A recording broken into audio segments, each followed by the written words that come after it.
ہے اور آج کی یہ ویڈیو شاید آپ کو اپنی باقی ماندہ وقت کو ایک نئے انداز سے جینا سکھا دے۔ جدید تحقیق بھی بتاتی ہے کہ ریٹائرمنٹ کے بعد صرف مصروف رہنا کافی نہیں، روزمرہ کی بامقصد روٹین، جسمانی سرگرمی اور اپنی توجہ کو صحیح جگہ دینا ذہنی صحت اور اطمینان کو بہتر بناتا ہے۔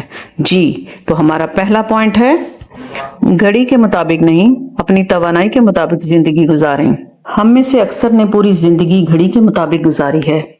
صبح 7 بجے دفتر، دوپہر میں کام، شام کو گھر، لیکن 60 سال کے بعد زندگی کا یہ نظام بدل جاتا ہے۔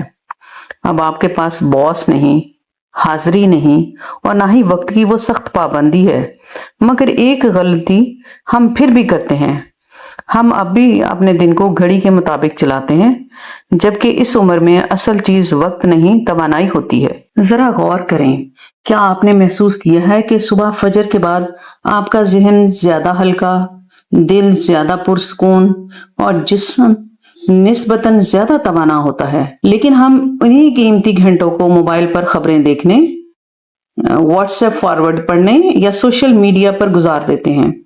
پھر جب واقعی کوئی ضروری کام کرنا ہوتا ہے تو ہم کہتے ہیں اب طبیعت نہیں کر رہی۔